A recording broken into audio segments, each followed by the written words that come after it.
CATIA V5. This will be regarding functional modeling part. So I have over here the following sketch. This will be the sketch that will define the main body of the profile. And as you can see, this will then be shelled. And we're going to see the shell properties over here. The thickness, let's say that this will be 3 millimeters. I'm going to hit OK. Now, this will be regarding added feature. And with added feature, we can select a profile or a surface. In this case, it will be the following profile that contains two sketches. This will be sketch 2.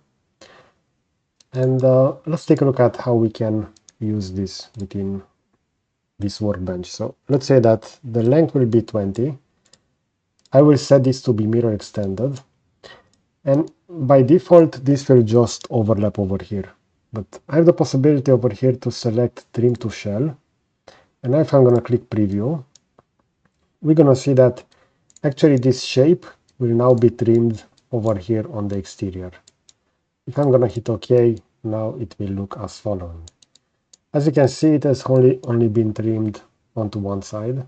So in this case, even though this was mirror extended, this sketch over here on the left didn't actually understand the shape of that shell. Now, this is not full symmetrical, so if I will just move over here on the interior, as you can see, it will no longer go outside that. It will now be trimmed up to that shell. So keep in mind that this feature can help you, so you don't need to do additional cuts on the part, but you will need to pay attention to those profiles, so that CATIA will understand that the shapes will be intersecting, in this case with the shell surface. And as we saw, if that line will be extended over here to the left, it will no longer work.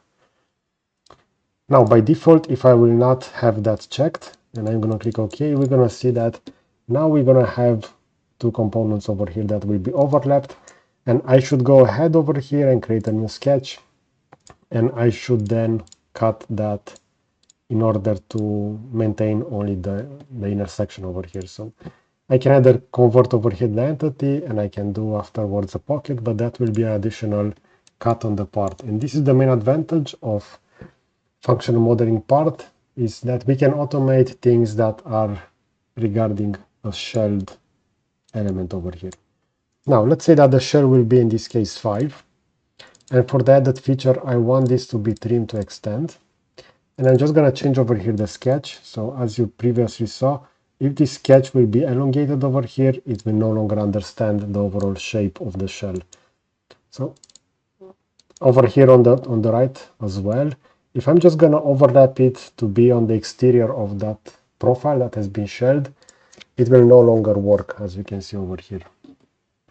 But I have the possibility to go within the initial sketch, and over here I can just make this profile longer. Currently I have that symmetry and coincidence. I can just delete that, and I can now elongate this profile. So keep in mind that as long as this is further extended, it will then work. Now I can select that profile and I create a small line. I could also join that to that point, so usually that's a better solution. But now again, we're going to see how this will be trimmed according to the shell. I can also go over here within a section, and we're going to say that this is the new profile, and over here it will be a little bit overlapped, but that is how that sketch was created over here, as you can see. So keep that in mind when you are working with this. This will be the cutting plane, as you can see. So this was regarding added feature. I'm going to create a follow-up video for the next feature over here. So I want to go through all the basics feature within this workbench. Okay, so I hope you enjoyed this kind of content. You're going to find a similar CATIA V5 tips and tricks over here on the left, and I will also add a subscribe button to the right. So that's it. Thanks for watching.